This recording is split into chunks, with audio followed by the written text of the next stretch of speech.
نحمده ونصلي على رسوله الكريم اما بعد فاعوذ باللہ من الشیطان الرجیم بسم اللہ الرحمن الرحیم 7 مرتبہ جس مقصد کے لیے پڑھیں مسئلہ حل۔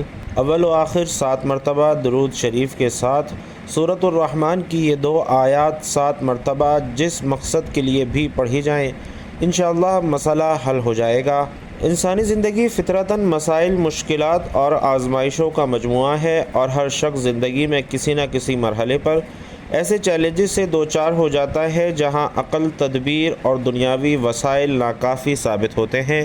یہی وہ مقام ہوتا ہے جہاں انسان رب ذوالجلال کی طرف رجوع کرتا ہے۔ قرآن مجید جو کہ سراپا ہدایت و شفا ہے، ان مواقع پر روشنی کا مینار بن کر سامنے آ جاتا ہے۔ اللہ تعالیٰ نے قرآن پاک میں بارہا فرمایا ہے کہ یہ کتاب صرف الفاظ کا مجموعہ نہیں بلکہ ہر آیت میں شفا، رحمت اور ہدایت کا خزانہ ہے۔ تو ناظرین، اسی سلسلے میں سورۃ الرحمن کی ایک انتہائی خاص اہمیت ہے۔ یہ سورت قرآن مجید کی ایک ایسی عظیم سورت ہے جس میں اللہ تعالیٰ کی نعمتوں کا بار بار تذکرہ آیا ہے، اور ہر تذکرے کے بعد ایک ہی آیت کا اعادہ ہوتا ہے، فَبِأَيِّ آلَاءِ رَبِّكُمَا تُكَذِّبَانِ۔ اور یہ آیت در حقیقت انسان کے دل و دماغ کو جھنجھوڑتی ہے کہ وہ غور کرے، شکر ادا کرے اور اللہ تعالیٰ کی رحمتوں کو پہچانے۔ اسی صورت کی 2 خاص آیات ایسی ہیں جنہیں اگر 7 مرتبہ کسی خاص مقصد کے لیے پڑھا جائے، اول و آخر 7 مرتبہ درود پاک کے ساتھ، تو اللہ کے فضل سے وہ مسئلہ حل ہو جاتا ہے۔ ان آیات کی روحانی تاثیر، ان کا مفہوم اور اس وظیفے کا اثر ایک ایسا موضوع ہے جس پر روشنی ڈالنا وقت کی اہم ضرورت ہے۔ لیکن ہمارا تو مسئلہ یہ ہے کہ ہم ایسی باتوں کے لیے وقت کی کمی کا شکار ہو جاتے ہیں۔ 3 گھنٹے فلموں میں بتا دیں گے، موبائل پر گھنٹوں ریلز دیکھتے رہیں گے، لیکن جہاں دین کی بات کا حکم آئے گا وہاں ہی ہم نالاں ہو جائیں گے کہ آپ بہت بات کرتے ہیں۔ بھائیوں اور بہنوں، کوئی بھی فضائل، کوئی بھی اعمال بتانے کے ساتھ ساتھ ان کے فضائل پر روشنی ڈالنا بھی ضروری ہوتا ہے تاکہ وہ بات آپ کے ذہنوں میں راسخ ہو جائے۔ اسی لیے دین کی باتوں کے لیے بھی تھوڑا سا وقت نکالیے، انشاءاللہ آپ ہی کا فائدہ ہوگا۔ آج کے دور میں لوگ نفسیاتی، روحانی، معاشی اور خاندانی مسائل میں الجھے ہوئے ہیں۔ ایسے میں اگر انہیں قرآن سے جڑنے کا راستہ دکھایا جائے تو نہ صرف ان کے مسائل حل ہو سکتے ہیں بلکہ وہ روحانی سکون اور اللہ سے تعلق کی مٹھاس بھی محسوس کر سکتے ہیں۔ قرآنی وظائف کا دائرہ بہت وسیع ہے، لیکن جب بات مخصوص آیات کی ہو جن کا ذکر احادیث میں بھی آیا ہے یا جنہیں اولیاء کرام نے آزمایا ہوا ہے، تو ان کی اہمیت بھی کئی گنا بڑھ جاتی ہے۔ سورۃ الرحمن کی یہ 2 آیات بھی انہی میں شامل ہیں۔ ان آیات کو 7 مرتبہ پڑھنے کا جو طریقہ وارد ہوا ہے وہ ایک مجرب اور آزمودہ عمل ہے، اور اس کے اثرات صرف روحانی نہیں بلکہ جسمانی، معاشی اور نفسیاتی سطح پر بھی ظاہر ہوتے ہیں۔ آج کی اس ویڈیو میں ہم ان آیات کے فضائل، ان کے شان نزول، روحانی فوائد اور مخصوص مقاصد کے لیے پڑھنے کے طریقے آپ کو بتائیں گے۔ ہم یہ بھی دیکھیں گے کہ ان آیات کو کن کن مشکلات میں پڑھا گیا اور کیسے اللہ نے لوگوں کی دعائیں قبول فرمائی۔ لیکن اس سے پہلے آپ سے گزارش ہے کہ اللہ تعالیٰ کا انتہائی طاقتور نام، جس کے نام پر یہ صورت بھی ہے، یعنی یا رحمانو، کمنٹ باکس میں خیر و برکت کے لیے ضرور لکھ دیجئے۔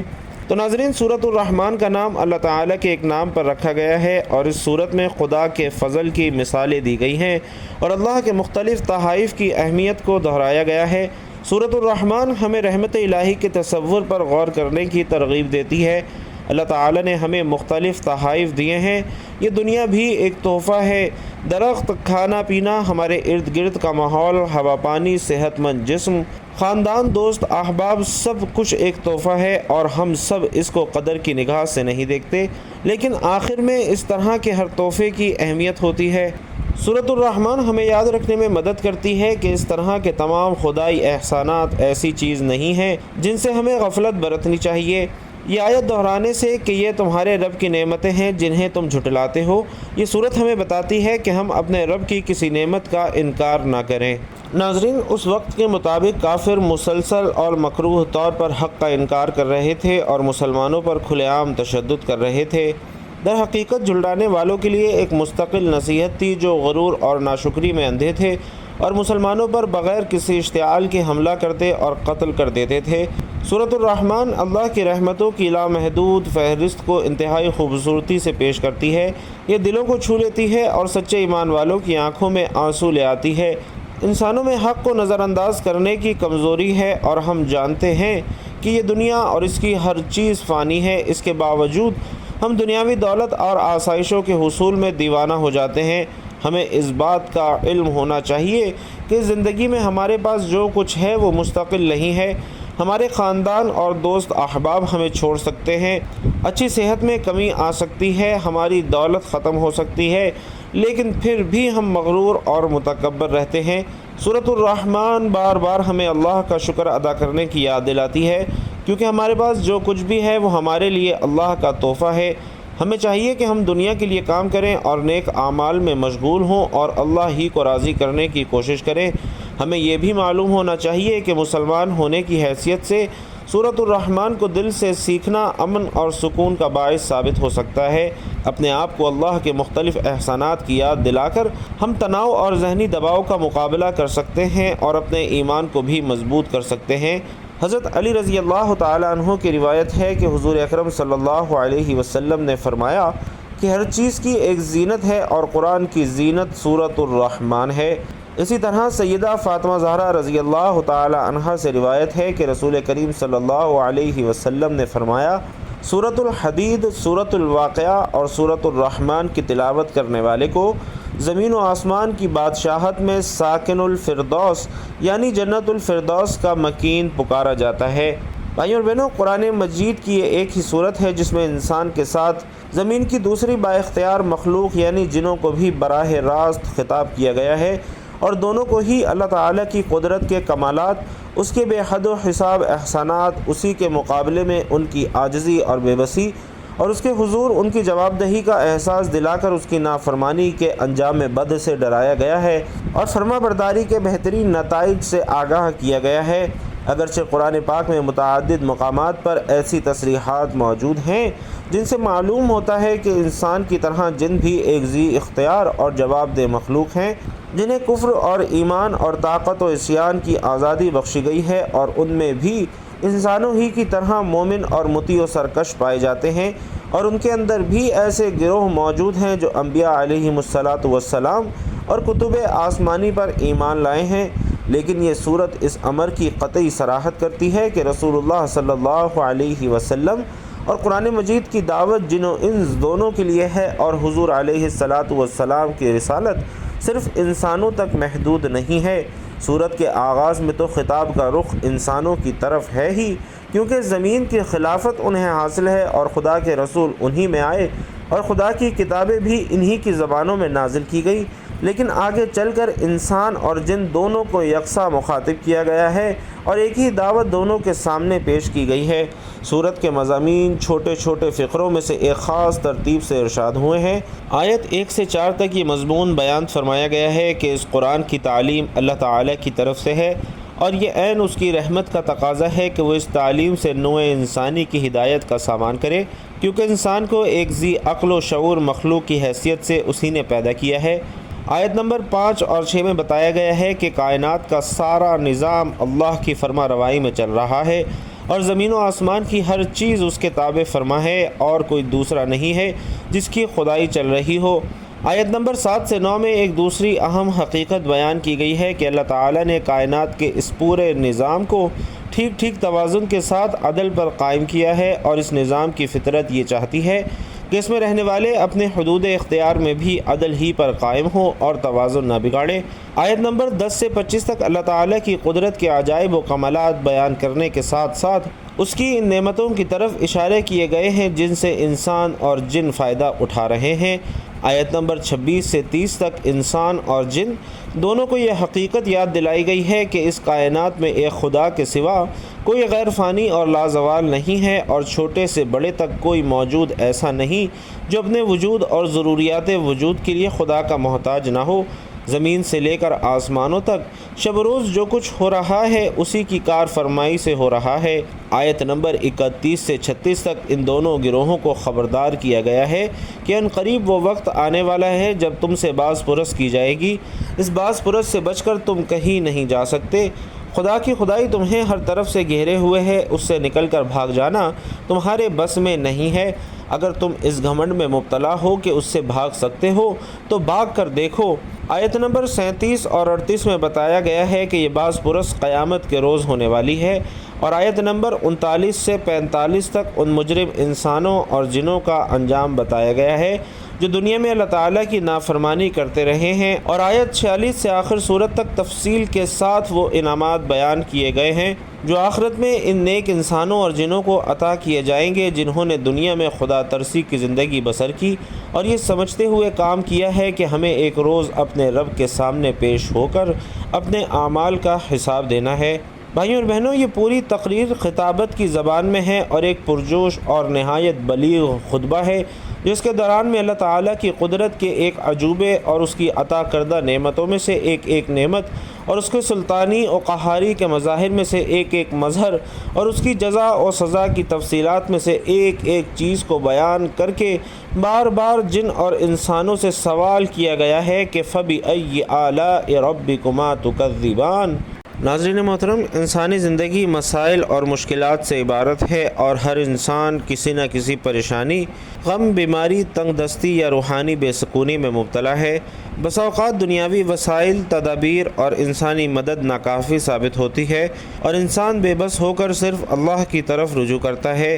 یہی رجوع اصل عبادت ہے، کیونکہ بندہ جب اپنی کمزوری، ناداری اور بے بسی کو تسلیم کرتا ہے تو وہ اللہ کی ربوبیت اور قدرت کو دل سے ماننے لگتا ہے اور اسی لمحے سے اس کے لیے رحمت کے دروازے کھل جاتے ہیں۔ قرآن مجید اللہ تعالیٰ کا کلام محض تلاوت کے لیے نازل نہیں ہوا، بلکہ یہ شفا، ہدایت اور رحمت ہے۔ اللہ تعالیٰ نے خود قرآن کو شفاء لما فی الصدور قرار دیا ہے۔ قرآن اللہ کا کلام ہے اور اس میں اللہ نے فرمایا ہے کہ ہم قرآن میں وہ کچھ نازل کرتے ہیں جو ایمان والوں کے لیے شفا اور رحمت ہے۔ فقہی نقطہ نظر سے تمام ائمہ نے اس بات کو تسلیم کیا ہے کہ قرآن کی آیات کو بطور شفا اور وظیفہ پڑھنا جائز ہے، بشرطے کہ نیت خالص ہو اور طریقہ خلاف شریعت نہ ہو۔ امام احمد بن حنبل رحمۃ اللہ علیہ فرمایا کرتے تھے کہ قرآن وہ دوا ہے جس کے اثر کو کوئی چیز روک نہیں سکتی اگر نیت میں اخلاص ہو۔ اسی طرح دعا مومن کا ہتھیار ہے اور قرآن سے مانگی جانے والی دعا سب سے زیادہ مؤثر ہوتی ہے۔ جب کوئی بندہ قرآن کی آیات کو وظیفے کی نیت سے پڑھتا ہے تو گویا وہ اللہ کے کلام کے ذریعے اللہ ہی سے مدد مانگ رہا ہوتا ہے۔ اس کی آیات میں ایسی روحانی طاقت ہے جو انسان کی زنگ آلود دلوں کو صاف کرتی ہے، اس کے باطن کو منور کرتی ہے اور اس کے بگڑے ہوئے معاملات کو سنوار دیتی ہے۔ یہی وجہ ہے کہ قرآن کی بعض آیات کو مخصوص انداز سے پڑھنے کا اہتمام اہل تصوف، علماء کرام اور بزرگان دین نے ہمیشہ کیا ہے۔ ان میں سورۃ الرحمن کی 2 مخصوص آیات بھی شامل ہیں جن کا 7 مرتبہ ورد ایک مجرب اور مؤثر وظیفہ سمجھا جاتا ہے۔ سورۃ الرحمن قرآن کریم کی ایک عظیم سورت ہے۔ اس میں اللہ تعالیٰ کی بے شمار نعمتوں کا بیان ہے اور بار بار ایک ہی آیت کو دہرایا گیا ہے، فَبِأَيِّ آلَاءِ رَبِّكُمَا تُكَذِّبَانِ، یعنی تم دونوں اپنے رب کی کن کن نعمتوں کو جھٹلاؤ گے۔ یہ تکرار قاری کے دل پر اثر انداز ہوتی ہے اور اسے غور و فکر کی دعوت دیتی ہے اور انسان کے دل میں اللہ کی عظمت اور شکر گزاری پیدا کرتی ہے۔ یہ آیت دراصل یاد دہانی ہے کہ اللہ کی نعمتیں اتنی کثیر ہیں کہ ان کا انکار ممکن ہی نہیں ہے، اور جب انسان اپنے مسائل میں گھر جاتا ہے تو وہ اکثر ان نعمتوں کو بھول جاتا ہے، لیکن یہی آیت انسان کو بار بار جگاتی ہے کہ تم جس رب کی نعمتوں میں جی رہے ہو وہی تمہارے مسائل کا حل بھی رکھتا ہے۔ تو محترم ناظرین، اس وظیفے کے بے شمار روحانی فوائد ہیں۔ دل کو سکون ملتا ہے، ذہنی دباؤ اور وسوسوں سے نجات حاصل ہوتی ہے، کاروباری رکاوٹوں میں بہتری آتی ہے، رشتہ یا شادی کے مسائل میں آسانی آتی ہے اور جسمانی بیماریوں سے شفا ملتی ہے۔ ایک صاحب جو کئی ماہ سے مالی پریشانی میں مبتلا تھے، انہوں نے مسلسل 40 دن تک یہ عمل کیا اور ان کی ملازمت کا راستہ خود بخود ہموار ہو گیا۔ اسی طرح ایک خاتون جنہیں 5 سال سے اولاد نہیں ہو رہی تھی، انہوں نے اس وظیفے کو تہجد کے وقت پڑھنا شروع کیا اور الحمدللہ 3 ماہ میں ہی انہیں حمل کی خوشخبری ملی۔ ایک بزرگ جن کے دل میں بہت زیادہ بے سکونی تھی، انہوں نے یہ آیات روزانہ عصر کے بعد پڑھنا معمول بنایا اور 2 ہفتے میں الحمدللہ ان کی نیند بحال ہو گئی اور دل کو عجیب اطمینان حاصل ہوا۔ ایک نوجوان جن کے رشتے میں مسلسل رکاوٹیں آ رہی تھی، انہوں نے سورۃ الرحمن کی ان 2 آیات کا وظیفہ شروع کیا اور 21 دن کے اندر الحمدللہ ان کی بات طے ہو گئی۔ تو محترم ناظرین، 7 مرتبہ پڑھنے کا طریقہ کار کچھ یوں ہے کہ سب سے پہلے مکمل پاکیزگی اور وضو کے ساتھ بیٹھیں، اپنے دل کو دنیاوی خیالات سے خالی کر دیں اور اللہ کی طرف مکمل توجہ مرکوز کر دیں۔ پھر اول 7 مرتبہ درود ابراہیمی پڑھیں۔ آئیے ایک بار ثواب کی نیت سے میرے ساتھ بھی درود ابراہیمی پڑھ لیں۔ اللہم صلی علی محمد وعلی آل محمد کما صلیت علی ابراہیم وعلی آل ابراہیم انک حمید مجید۔ اللہم بارک علی محمد وعلی آل محمد کما بارکت علی ابراہیم وعلی آل ابراہیم انک حمید مجید۔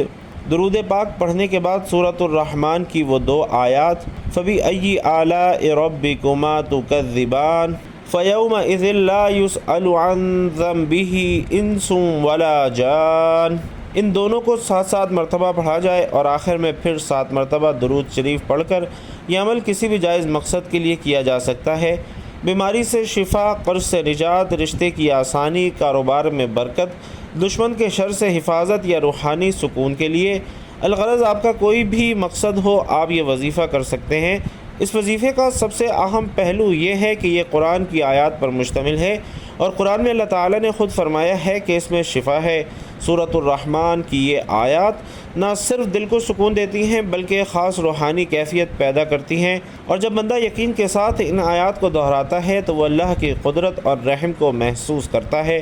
یہ عمل اگر مسلسل 40 دن تک کیا جائے تو انشاءاللہ واضح تبدیلی محسوس ہوگی۔ بے شمار افراد نے اس وظیفے کو آزمایا اور اللہ کے فضل سے ان کی مشکلات آسان ہوئیں۔ کئی افراد نے اپنی گواہیوں میں بیان کیا کہ شدید مالی تنگی میں یہ وظیفہ کرنے سے رزق میں کشادگی ہوئی، بعض نے روحانی بیماریوں میں شفا پائی اور کچھ نے ازدواجی مسائل میں بہتری محسوس کی۔ اور ناظرین، اہم بات یہ ہے کہ اس عمل کو کرتے ہوئے مکمل یقین، خلوص اور عاجزی ہونی چاہیے۔ اللہ تعالیٰ صرف انہی دعاؤں کو قبول کرتا ہے جو دل سے نکلتی ہیں اور جن میں دنیاوی حرص اور ہوس سے پاک نیت شامل ہوتی ہے۔ اگر کوئی بندہ یہ عمل محض آزمائش کے طور پر کرے یا بے دلی سے کرے تو اس کے اثرات کم ہو سکتے ہیں۔ احادیث مبارکہ میں بھی درود شریف کی فضیلت کا بار بار ذکر آیا ہے۔ درود شریف در حقیقت دعا کی قبولیت کی کنجی ہے، اور جب بندہ درود پاک پڑھتا ہے تو اللہ تعالیٰ کے محبوب صلی اللہ علیہ وسلم پر درود بھیجتا ہے اور اس کے بدلے اللہ اس بندے کی دعا کو رد نہیں فرماتا۔ اسی لیے ہر روحانی عمل کے آغاز و اختتام میں درود شریف کو شامل کیا جاتا ہے۔ حضرت شیخ عبد القادر جیلانی رحمۃ اللہ علیہ فرمایا کرتے تھے کہ درود شریف ہر روحانی دروازے کی کنجی ہے، جو درود شریف سے خالی ہے وہ خالی ہاتھ ہی رہتا ہے۔ امام شافعی رحمۃ اللہ علیہ فرماتے، میں نے دعا کی قبولیت کے دروازے کو درود کے بغیر بند پایا اور جب درود شامل کیا تو دروازہ کھل گیا۔ تو ناظرین، قرآنی آیات کا وظیفہ کرنے کے دوران وقت کی پابندی بھی اہم ہے۔ اگر ممکن ہو تو تہجد کے وقت یا فجر کی نماز کے بعد کا وقت بہترین ہوتا ہے۔ اس وقت دل زیادہ صاف اور ماحول پرسکون ہوتا ہے۔ جمعرات یا جمعے کی رات بھی روحانی اعمال کے لیے موضوع سمجھی جاتی ہے۔ قرآن سے جڑنے کا سب سے خوبصورت پہلو یہ ہے کہ بندہ اپنے رب سے براہ راست گفتگو کرتا ہے۔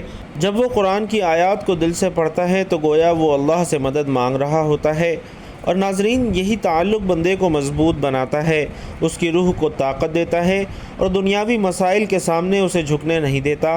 لہٰذا اگر آپ کسی بھی مسئلے میں مبتلا ہیں اور ہر در بند نظر آ رہا ہے تو اللہ تعالیٰ کے در پر آئیں، قرآن سے رجوع کریں، سورۃ الرحمن کی ان 2 آیات کو 7 مرتبہ پڑھیں، اول و آخر درود شریف کے ساتھ پڑھیں اور مکمل یقین اور اعتماد کے ساتھ اپنے رب سے دعا مانگیں۔ انشاءاللہ آپ کا مسئلہ ضرور حل ہوگا، کیونکہ قرآن کبھی ناکام نہیں رہنے دیتا اور اللہ کبھی اپنے بندے کو خالی ہاتھ نہیں لوٹاتا۔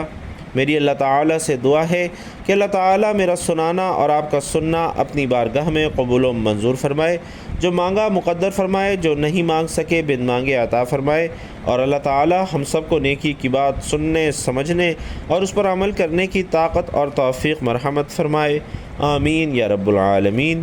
بھائی اور بہنوں، آخر میں آپ سے گزارش ہے کہ ویڈیو پسند آئی ہو تو کامنٹ باکس میں ایک مرتبہ صدق دل سے سبحان اللہ ضرور لکھتے جائیے گا۔ اللہ رب العزت آپ سب کا حامی و ناصر ہو، آمین یا رب العالمین۔